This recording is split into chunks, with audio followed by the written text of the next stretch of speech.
Bonjour à tous, c'est Max Ocaré. Aujourd'hui, je vous retrouve pour vous proposer une démonstration du théorème des séries alternées. Que dit ce théorème?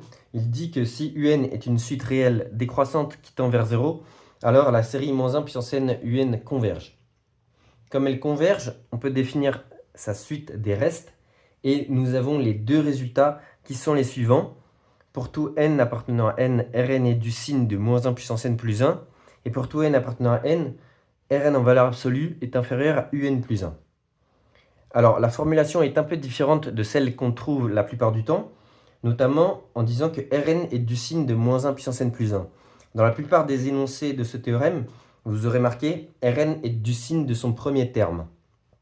Et je trouve que cela porte à confusion, notamment à l'oral, parce que cela pourrait aussi dire que la suite Rn est du signe de son premier terme. Cela voudrait dire que pour tout n, Rn est du signe de R0, qui est bien le premier terme de la suite Rn. Ce n'est absolument pas ça que veut dire le théorème, et donc je préfère le préciser explicitement avec la formulation ici présente. On va commencer tout de suite avec la démonstration, et pour le début, je vais faire dans le classique avec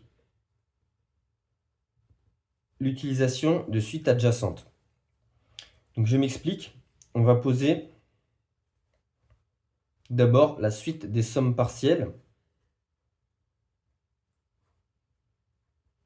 Sn, qui va donc être égale la somme de k allant de 0 à n des -1 puissance k uk. Voilà. Et on va montrer que cette suite, quand on va prendre ces indices pairs et quand on va prendre ces indices impairs, les deux suites vont former des suites adjacentes et donc qui vont tendre vers la même limite, et on pourra conclure sur la convergence de la suite des sommes partielles et donc sur la convergence de la série. Donc on va prendre le cas d'un entier impair par exemple, et on va étudier le sens de variation de la suite impaire. Donc si on prend la suite impaire et on veut étudier son sens de variation, on procède comme ceci. Donc attention, ça ne sera pas S2n plus 2 moins S2n plus 1. Le terme d'après, justement, c'est S2n plus 1 à l'intérieur, plus 1. Donc ça nous donne quoi? Ça nous donne S2n plus 3 moins S2n plus 1. Si on écrit ce qu'on a juste ici, ça nous donne cette somme-ci, moins cette somme-ci. Et on voit bien qu'en fait, ce qui va nous rester, ça va être juste les termes après 2n plus 1 et avant 2n plus 3, qui sont exactement les termes -1 puissance 2n plus 3 u 2n plus 3 et le terme -1 puissance 2n plus 2 u 2n plus 2. On peut calculer les signes, puisque 2n plus 3 est impair. Ça va nous donner moins u 2n plus 3 et ici plus u 2n plus 2. Et là, comment conclure sur le signe? On sait que la suite un est décroissante. Et là, on n'a rien d'autre que le terme d'après. Mais cette fois-ci, on a bien le terme d'après vis-à-vis de la suite un, et non pas de la suite u2n. Oui, 2n plus 2, et bien plus 1, ça va être 2n plus 3. Ça va être exactement la même chose. Et on sait que la différence entre le terme d'après et le terme d'avant est négative.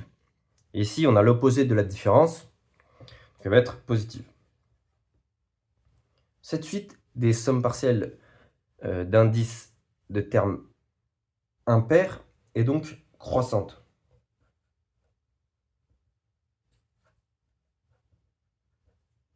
Être croissante.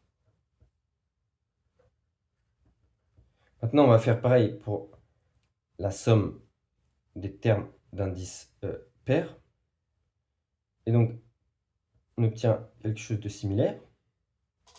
Ici, on aura 2 fois 2n, non, 2 fois n plus 1 plus 2, donc ça va faire Enfin, 2 fois n plus 1, ça va faire 2n plus 2. Et donc, même chose, il reste que les termes 2n plus 2 et 2n plus 1. Et là, on peut directement obtenir la différence, justement. Et on sait que la suite est décroissante, comme on l'a dit. Et donc, cette différence est négative. Et donc, la suite des termes d'indice pair est décroissante. Donc, il nous manque une chose pour conclure avec le théorème des suites adjacentes. Une est croissante, une est décroissante. Et il faut que leur différence tende vers 0. C'est bien le cas parce que ici, encore une fois, on peut récupérer le terme qui est u de n plus 1. Et ça se tend bien vers 0, car la suite tend vers 0. Et ce terme est borné. Donc, on peut appliquer le théorème des suites adjacentes. Et donc, que dit ce théorème? Il dit que les suites, les deux vont converger, et ce, vers la même limite. Et ça, qu'est-ce que ça nous dit? Si la suite des termes d'indice pair et la suite des termes d'indice impair convergent vers la même limite, on peut utiliser le théorème sur les suites des termes d'indice pair et impair, les suites extraites. Ça va nous dire que la suite Sn va converger. Et donc, on a bien notre premier point qui est que la série moins 1 puissance n un converge. Maintenant, on va essayer de prouver ces deux propositions. On va donc poser la suite des restes. Pour n appartenant à n, on va poser la suite des restes Rn comme étant, voilà, on va dire qu'elle converge vers S, un réel, S moins Sn. Et une autre expression qui nous sera utile, n plus 1, voilà, moins 1 puissance k, uk. C'est la somme donc, de k allant de 0 jusqu'à plus l'infini, ça c'est la notation de S, moins tous les termes jusqu'à n, donc il nous reste ceux de n plus 1 jusqu'à plus l'infini. Et donc, si donc on va prouver cette propriété, et on va la prouver selon donc, le signe. Hein, parce que si n est pair, on veut Rn du signe de moins 1 puissance n plus 1. Donc n plus 1 sera impair. Donc on veut Rn négatif. Or, on sait que si n est pair, la suite S de n, enfin du coup, la suite des termes d'indice pair est croissante. Oui, est décroissante. Justement, elle est décroissante. Donc, qu'est-ce que ça dit si la suite est décroissante? Voilà. Elle va tout le temps être au-dessus de sa limite. Si n est pair, on a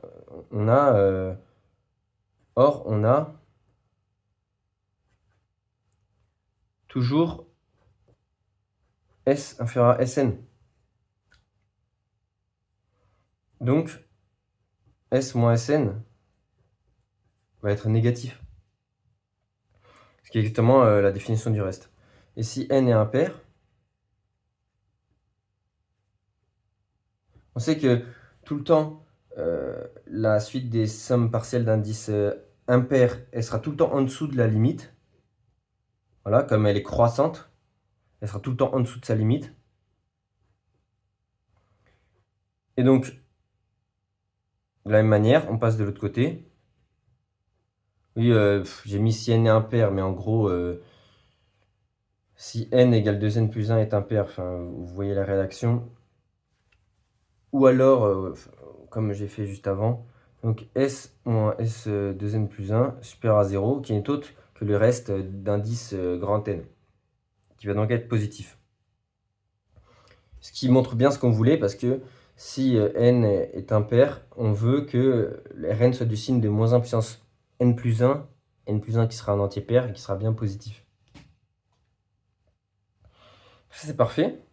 Et ensuite, on va essayer de montrer cette relation.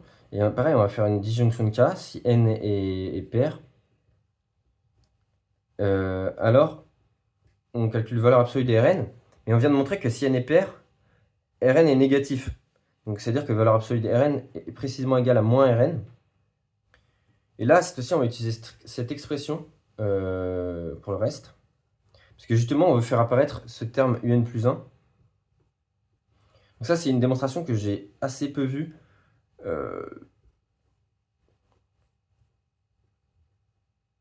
J'ai essayé de prouver le théorème par moi-même et il m'est venu cette idée-là.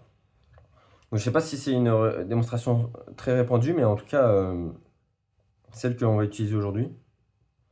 Je la trouve assez cool. Parce que comme ça, on utilise explicitement le résultat d'avant sur le signe. Et en plus, on peut explicitement aussi retrouver le terme dont on a besoin. Donc là, qu'est-ce que j'ai fait? J'ai rentré le moins. Et on sait que moins 1 puissance k, ça fait moins 1 puissance k plus 1. Et donc on va sortir le premier terme.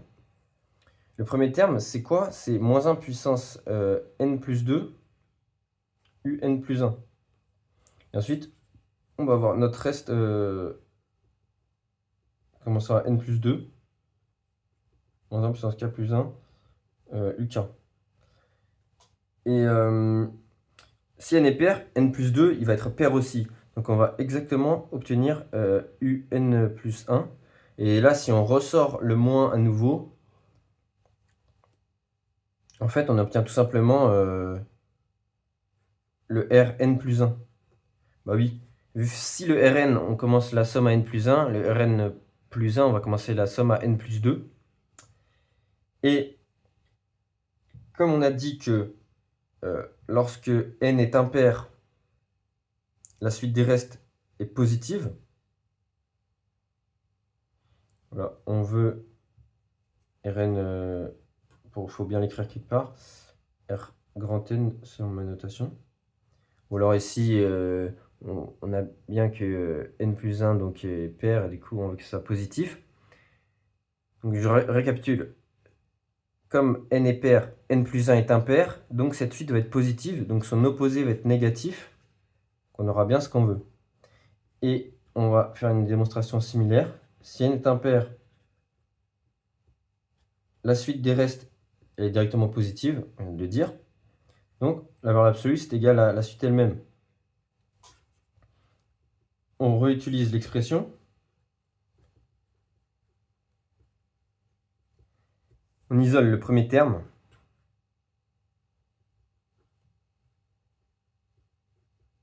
Et ensuite, on a directement cette fois-ci le Rn plus 1. Là, si n est impair, n plus 1 est pair, on obtient exactement notre un plus 1. Et comme tout à l'heure, on sait que lorsque ici on a un n plus 1 impair, la suite des restes est négatif. On a un n plus 1 pair, elle est négative. n est impair, n plus 1 est pair. Donc ça va être négatif. Et donc on va pouvoir majorer par n plus 1. Je trouve que c'est une démonstration très cool, très explicite. Voilà, on extrait directement le terme. On utilise exactement ce qu'on a vu précédemment. Il faut juste pas se mêler les pinceaux dans les pairs et les impairs. Voilà, j'espère que vous avez aimé cette vidéo. Et à la prochaine.